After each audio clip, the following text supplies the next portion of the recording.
I dús báire, cuirfidh mé féin in aitan a díobh. Is mise Oideachnaí bhíodach, agus is comhlacht mé leis an bhfoireann don Oideachas Reiligiúnach. As scóigh mé an cuid seo den FGL. Be comhlachtaí liom san Oideachas Reiligiúnach, é comhéascú codanna eile den FGL díobh.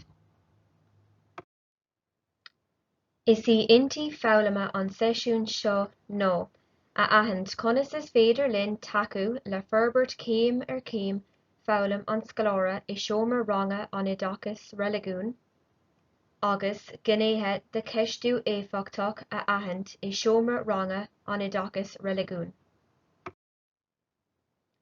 An céad rud eile tá míad ag díriú ar thura amháin, 2.1 trí bhean na halíne a bhétamís dul in lech leis ar feadh na 3 bliana, agus ní le linn an 3 bliain agus an MRB a dó amháin. Tugann sé seo orann cur chuige céimhneach a thógáil i leith na foghlaime agus freisin gnámhach gníomhacha teagasc agus foghlaime a thógáil inar seomraí ranga. Tá aonad foghlaime deartha a gcuin ar a dtugtar ornaí agus ára sa Oideachas. Cuirfidh muid tús anois le turadh foghlaime amháin 2.1 a d'fhéadfaimís a dhéanamh thar na 3 bliana amach romhainn. Ní héitear in lech leis an turadh seo le linn an MRB a dó amháin ach trí cur chuige céimhneach i leith na foghlaime san Oideachas Reiligiún ar féidir é a inúcha ón gcéad bhliain ar aghaidh. Is iad seo a leannas na torthaí foghlaime eile a bhfuil buint acu leis an aonad foghlaime seo. Don aonad seo roghnaigh muid brathnú ar Hindúchas agus go háirithe ar an dia Hindúch Síomha. Tá Síomha ar ceann de na déithe laistigh den trimmer tú na 3 phríomhcineál díochta sa Hindúchas ina bhfuil Brahma agus Vishnu freisin. I gcás na Hindúch is ard bheith amháin é an díogacht, Brahman a airtear ar go leor bailí éagsúla. Maidir le MRB a dó, díríonn ar gur chuige céimhneach ar 3 gné thar na 3 bliana. Sa seisiún seo be míad ag díriú ar gach ceann de na gnéithe. Is é gné an Isrúcháin an céad ceann dár gnéithe a rachamíd in lech léithí. Díríonn an gné seo ar Isreacht na scoláirí a spreagadh agus a rann-pháirtíocht a spreagadh in ábhar nó i gceist. Trí phróisis fisrúcháin téann na scoláirí in lech le raon ábhar spreagadh chun smaointe, fíorchaí, faisnéis, íomhána agus perspectí a bhaineann le hábhar nó le ceist a nochtadh. Tá míad ag díriú ar obair a líona, toisc gur bealach amháin é sin a ligean do scoláirí a bhfisreacht a úsáid. Trí scileanna taide a thógáil go céimhneach is bealach amháin é inar féidir linn carú le scoláirí tuairt faoi na gnéithe agus ceistú éifeachtach a cleachta. Thar an céad cúpla sleamhnáin eile, déanfaimid inúcha ar bhonn clocha gnámhach smaointeoireacht dár scoláirí. Cad is féidir linn a dhéanamh chun ár gcuid scoláirí a dhéanamh níos fearr mar smaointeoirí. Tá is ag smaointeoirí maithe chun is smaoineamh go cruthaach, go criticúil agus go domhan.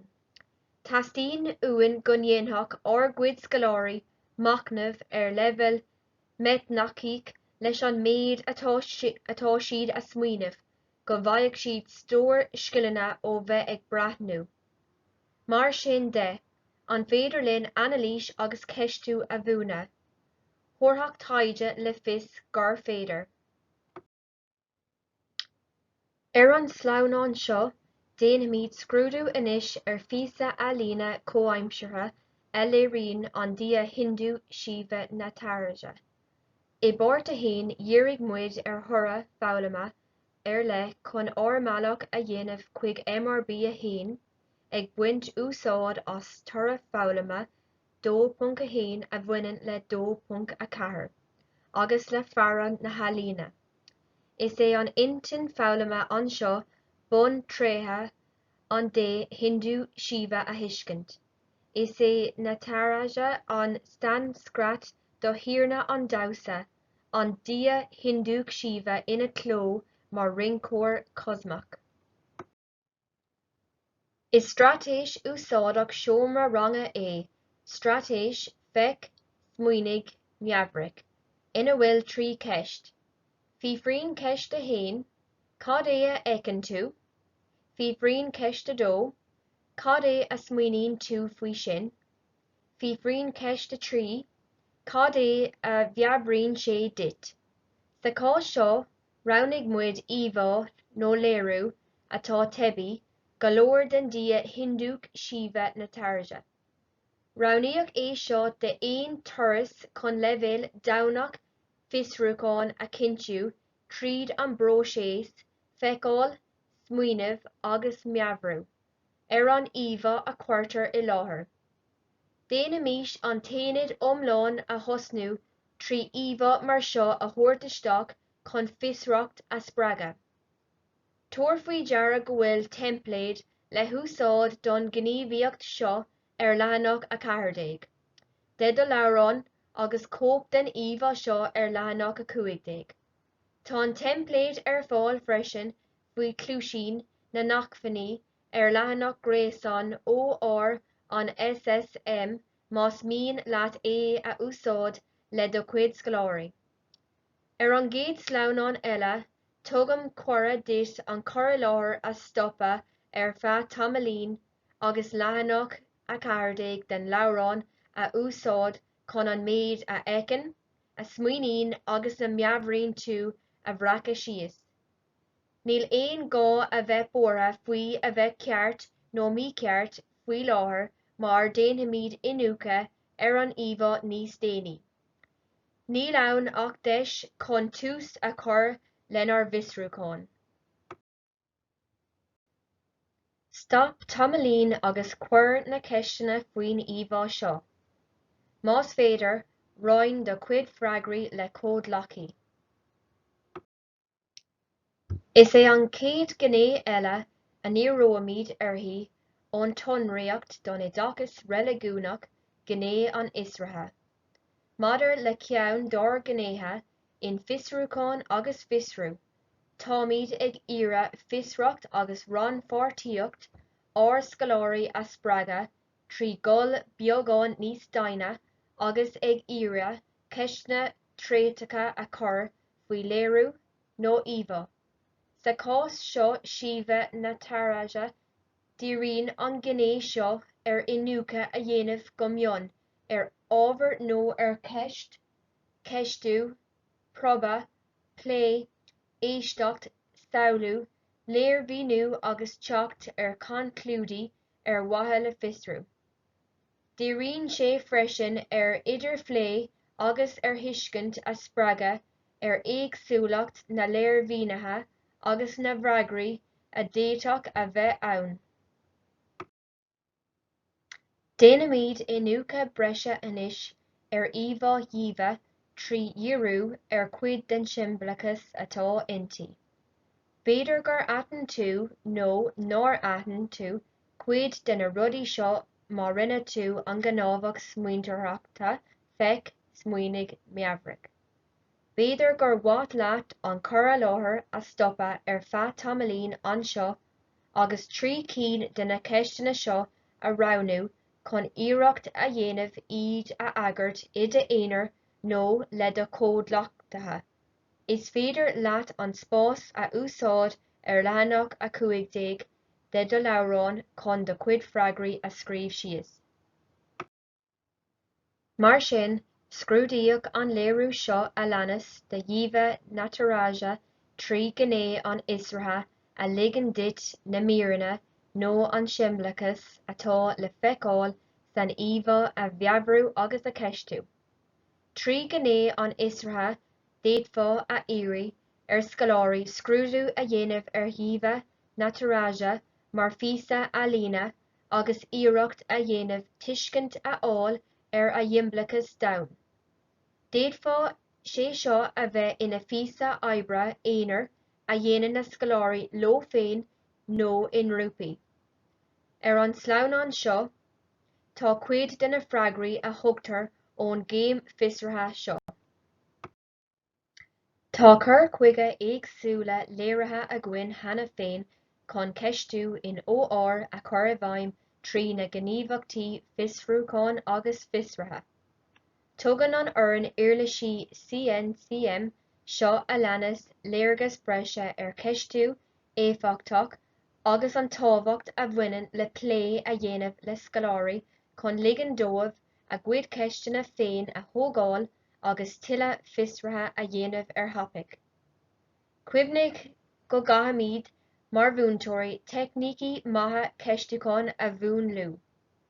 Am feibh cuí a thabhairt trí stoppa ar feadh tamalaín, am feibh á thabhairt, agus a bheith airreach gan ár geisteanna féin a aigart. Mar sin tá ceistú éifeachtach deartha chun leibhéal ratha na tuiscinne a than-aithint, an amhlaim a leathnú agus a gcainniú, agus bon eolais a chur faoi phanáil sa todhchaí. Is éard atá i gceist le ceistú éifeachtach, spéis, dúshlán nó rann-pháirtíocht, tuiscint atá ann cheana a chur ar obair chun tuiscint nua a chruthnú, smaointeoireacht a dhíriú ar phríomhchuincheapa, smaointeoireacht na bhfoghlaimóirí a leanú agus a gcainniú. Mar shampla, le rion na statisticí seo a leannas an tábhacht a bhaineann le ceistú éifeachtach agus ar deireadh thír rann-pháirtíocht bhreise ár scoláirí a cinntiú. Leagtar béim ar seo freisin i bhfoireann uirlisí uimhre dó le cuid CNCM ar ceistú éifeachtach. Ba cheart an toladh seo a leannas a bheith a gcuin maidir lena leithéid. Ní de aon ghnó a thugann múntóirí aspa am feibh ach mar tharlaíonn sé sin seans gur lú an fan a bheadh ar scoláirí ceisteanna a aigart nó a chur ach oiread. Fócas sa léir amháin a tugadh i leabhrán an CNCM spás a chur ar fáil chun ligean do scoláirí smaoineamh. Dá bhrí sin an fá a bhfuil sé tábhachtach ceisteanna éifeachtach a phleanáil. Agus mar sin de, conas is féidir linn é sin a dhéanamh in ár seomraí ranga, agus cad é an bhaint atá ag ceistú éifeachtach leis an measúnú. B'fhéidir gur mhaith leat nóiméad a dlacha chun an cur láthair seo a stoppa ar feadh tamalaín agus an gníomhaíocht seo a dhéanamh ar leathanach a thugtaíodh sa leabhrán. Mar sin, ó chuaigh muid in leic leis an lista ar ceistú éifeachtach, déanamid macnamh anois ar roinnt cur chuige foghlaime is féidir a úsáid leis na scoláirí atá a gcuin. Pleanáil cinteach ar ceisteanna roimh an ceacht, am feibh ar feadh 5 second, lámha in áirde le haghaidh ceisteanna seachas freagraí, trá na geisteanna agus ar deireadh, ceist na seachtaine, agus is féidir le múntóir agus go dainn scoláirí úsáid a bhaint as taxonomíocht Bloom chun spectrum ceisteanna éagsúla a cruthú faoi ábhar. D'fhéadfaí taxonomíocht Bloom a úsáid chun ceisteanna a cruthú faoi íomhá mar seo de phictiúr comhaimseartha de dhíbhe natúrtha. Más rud é mar bhúntóirí go ndéanfaimid inúcha ar na categóirí éagsúla a úsáideadh i taxonomíocht Bloom, d'fhéadfá sé a bheith cosúil leis seo a leannas. Gheobhaidh tú léargas ar taxonomíocht Bloom ar leathanach a 16 de do leabhrán. Iniac dúin an próiseas chun ceisteanna éifeachtacha a chur a aithint agus na buntáistí a bhaineann le bheith ag déanamh é. brathnóigh muid anois an tríú gné agus an gné dheireadh a gcuin. Is é sin an machnamh agus an gníomh. Mar luach sa tonreacht don Oideachas Reiligiúnach CNCM 2018 leathanach a 10. D'éiríonn an gné seo scoláirí ag machnamh an méid atá foghlaimthe acu agus a dtaithí féin an ábhar agus nó a bhreagracht an tapig. Spreagann sé scoláirí chun scrúdú a dhéanamh an méid atá foghlaimthe acu chun léargas agus tuiscint níos dainne a fháil. Cuireann sé cumas na scoláirí freisin machnamh a dhéanamh an gcaoi a muineann an abhailm lena saoil agus nó le saoil daoine eile, rud a spreagann saoránacht gníomhach agus freagrach.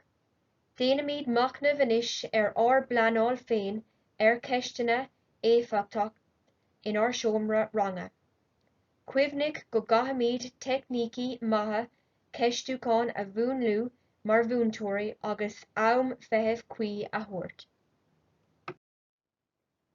Chun dul le gné an bhachnamh agus an gníomh, dír muid bhúntóirí an ghnúslá dul I mbun gníomhaíocht le mata bord chun machnamh a dhéanamh dhéantáin Reiligiúnach agus na ceisteanna a spreag sé a scríobh síos. D'úsáid na céad bhúntóirí leathanach a 16 agus a 17 den leabhrán chun smaointe a spreagadh le haghaidh ceisteanna éifeachtaach, a dhéad faidís a chur a gcuid scoláirí faoi dhéantáin an rúpa.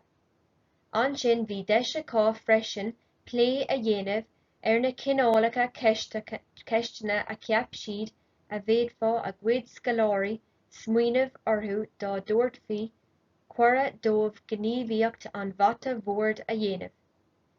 Cé go raibh an deis ag múntóirí an ghnúslá na déantáin a chuir muid fáil a choinneáil agus a scrúdú go dlú, tá físeán gearr a gcuin duit an gcéad sleamhnáin eile.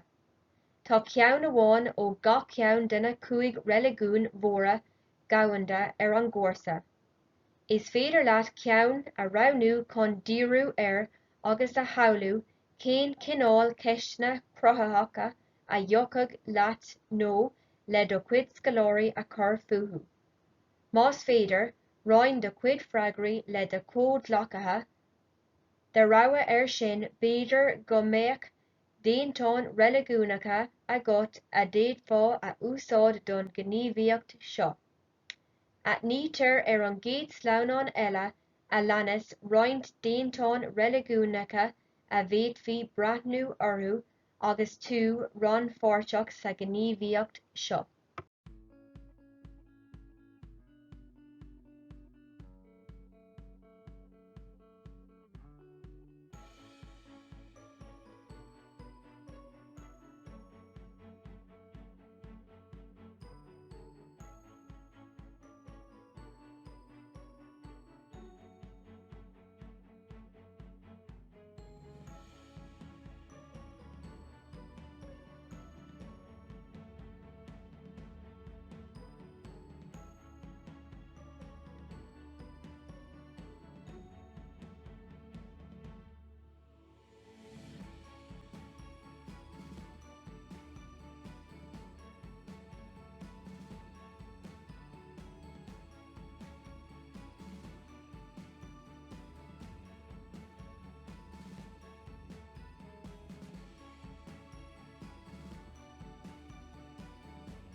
De réir mar a orbríonn an scoláire scileanna fiosrúcháin, fiosrútha agus machnamh agus gníomh, taithí luachmhar a bheadh ann chomh maith le bealach chun taighde a dhéanamh dá dúrfá sibh cuairt ar áit ádúrtha. Nuair nach féidir é sin a dhéanamh go pearsanta, tá go leor turas fíorúla ar líne chuig áiteanna ádúrtha ar fáil, mar shampla teampall Nasda. Caróidh an turas fíorúil chuig an teampall hindúach seo i London agus an bhoghlaim a bhaineann le go leor torthaí foghlaime. Is féidir leat an cód MF a scanna chun tú a dlacha ann nó a ainm a tlóscríobh isteach in YouTube chun é a fháil. Scríobh 3T i do cuardach agus beidh eispéiris níos idirghníomhaí agat. Le linn an FGL seo, rinne muid tagart do cineálacha éagsúla taide in OR lena náirítear úsáid téacsanna néfa, íomhána socra agus déantóin Reiligiúnacha. Déanann or seminar gréasán 2020 atá ar fáil ar líne inúcha níos dainne ar thaide in OR. Is féidir cóp d'árbóstar taide a íoslódáil ón ar láthárán gréasán chun é roinnt le do cuid scoláirí. Cuireadh gné machnamh isteach san FGL le linn gach seisiún. Mar sóil dúinn is féidir linn machnamh a dhéanamh roimh le linn agus tar éis píosa oibre. Tá deis ann anois machnamh a dhéanamh ar an bhoghlaim agus ar na tuiscintí atá roinse a gcuin agus leathanach 23 den leabhrán a úsáid chuige sin. Thar ceann na foirne don Oideachas Reiligiúnach, bhaile liom buíochas a gabháil leat as 8 páirt a dlacha san FGL seo. Más mian leat teacht ar hoci breise, téig ar láithreán gréasán ar www.jct.ie. Lean sin ar Twitter ag JCT-RE nó seoil do cheisteanna trí ríomhphost chuig info@jct.ie.